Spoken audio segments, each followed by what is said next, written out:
Today is the second Sunday of Advent. Our gospel text is taken from Matthew chapter 3, verses 1 through 12. We find John the Baptist in the wilderness of Judea proclaiming the coming of the Messiah. This text has a lot of resonances from the Hebrew Scriptures. It also has some significant implications for us as church, especially today, especially when we seek renewal and reform. One particular theme in today's reading is that of wilderness. It opens the door on some profound truths of our faith.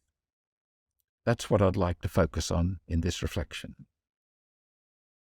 It is in the wilderness, a core symbol of Israel's history, that the people are born.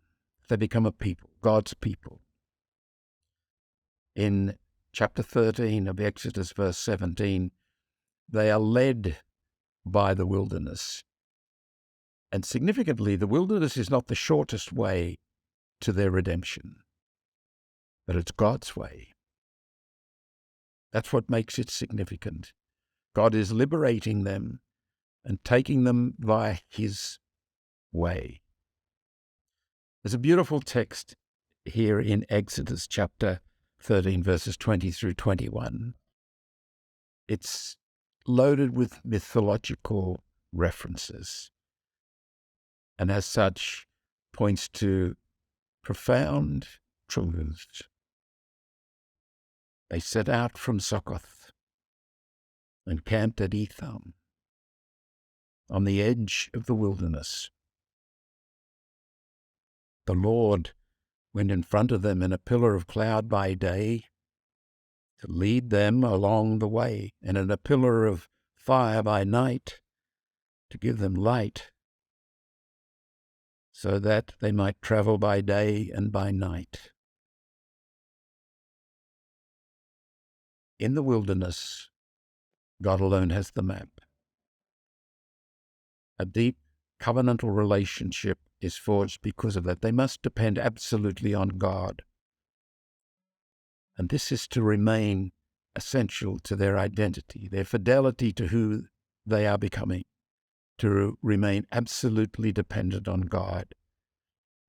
The wilderness is where this is born. Indeed, they never leave the wilderness in a deep theological sense. The wilderness is part of them becoming a people and them continuing to become a people. One scripture scholar writes, "It is in the Sinai desert that the Hebrews are to adore God. There they receive the law and receive the covenant that made these wanderers a true people, a people of God. God wished His people to be born in the desert." Now, there's an interesting ambiguity in Matthew's text. He has John in the wilderness and at the edge of the River Jordan. I think it's reasonable to interpret the wilderness here as a theological reference, not a geographical one, though it obviously has geographical foundations. But situating John in the wilderness puts him in the vast span of salvation history. It brings back memories of where the people were born, how they came to be God's people. The wilderness never leaves the psyche of the Jews. They are a people of the wilderness in a very deep sense. Something of this is evident in the prophet Hosea. Amidst some condemning language, sadness, regret by God of the way the people have behaved, Hosea then speaks these words from God. "Therefore, I will now allure her. I'll bring her into the wilderness and speak tenderly to her."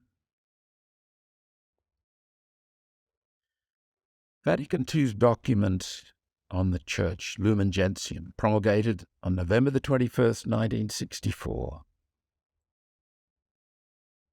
extends in its writing our connection with the people of old. Chapter 1 of Lumen Gentium is an overarching doctrinal statement. Chapter 2 gets down to the heart, if you like, of what it means to be church. It's called the people of God. Significantly, it comes before chapter 3, which is about structure, hierarchy, juridical identity.